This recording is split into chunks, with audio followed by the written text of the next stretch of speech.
Hi உங்கள் பாய். இப்போ நம்ம என்ன பார்க்க போகிறோன்னா, ஹீரோ ஹோண்டா ஸ்ப்ளெண்டர் ப்ரோக்கு சைடு ஸ்டாண்டு கட் ஆயிடுச்சு. அதை கட்டானதை நம்ம இப்போ சரி செய்ய போகிறோம். அது எப்படி சரி செய்ய போகிறோம் அப்படின்னா, பார்த்துக்கிட்டிங்கன்னா இந்த மாதிரி பைப்பை இந்த மாதிரி பெண்ட் பண்ணி இந்த மாதிரி உள்ளே ஏற்றி விட்டுறணும். அதாவது பழைய சேஸ்க்குள்ளே ஃபுல்லாக நம்ம உள்ளே இதை ஏற்றி விட்டணும். ஏற்றி விட்டு நல்லா உள்ளே போனதுக்கப்புறம் அப்படியே தூக்கி வச்சு வெல்ட் அடித்து இந்த பழைய பட்டெல்லாம் கட் பண்ணி எடுத்துகிட்டு இந்த மாதிரி பைப் வச்சு வெல்டிங் அடித்து விட்டா வெல்டிங் அடித்து விட்டுட்டு இந்த மாதிரி சைட் ஸ்டாண்டை நல்லா ப்யூராக க்ளீன் பண்ணிடணும்.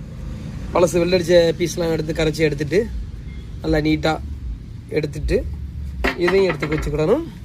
ஃபுட்ரெஸ்ட்டோட பைப்பையும் நல்லா கரைச்சி எடுத்து வச்சுக்கிட்டு அப்படியே கரெக்டாக அளவு பார்த்து இந்த மாதிரி நம்ம வச்சு ஃபிட் பண்ணிட்டோம்னா உங்களுக்கு புதுசாக ரெண்டாவது, அதாவது வண்டியிலேருந்து வரதை விட நம்ம போடுற பைப்பு நல்லா ஸ்ட்ராங்காக இருக்கும். இந்த மாதிரி வெல்டடிச்சா ரொம்ப ஸ்ட்ராங் ஆகிரும். இப்போ நம்ம இதைத்தான் நம்ம எப்படி செய்ய போகிறோம் அப்படின்னு உங்களுக்கு காட்ட போகிறோம். பாருங்கள், வேலை முடிஞ்சது. அதாவது ஸ்டைடு ஸ்டாண்டை வச்சாச்சு, ஃபுட்ரெஸ்ட் வச்சாச்சு. இப்போ இதுக்கு வந்து ஒரு ஃபுட்ரெஸ்ட் மாட்டியாச்சுன்னா புது வண்டி மாதிரி ஆயிரும்.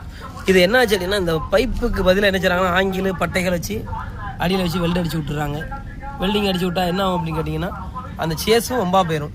இப்படி பண்ணியாச்சுன்னா, இது ஒரிஜினல் மாதிரி பண்ணியாச்சுன்னா ஒரிஜினலை விட இது ஸ்ட்ராங்காக இருக்கும். நல்லா ஜம்முன்னு அடித்தாச்சு. வீடியோ பிடிச்சிருந்தா லைக் பண்ணுங்கள், ஷேர் பண்ணுங்கள், கமெண்ட் பண்ணுங்கள், சப்ஸ்கிரைப் பண்ணுங்கள்.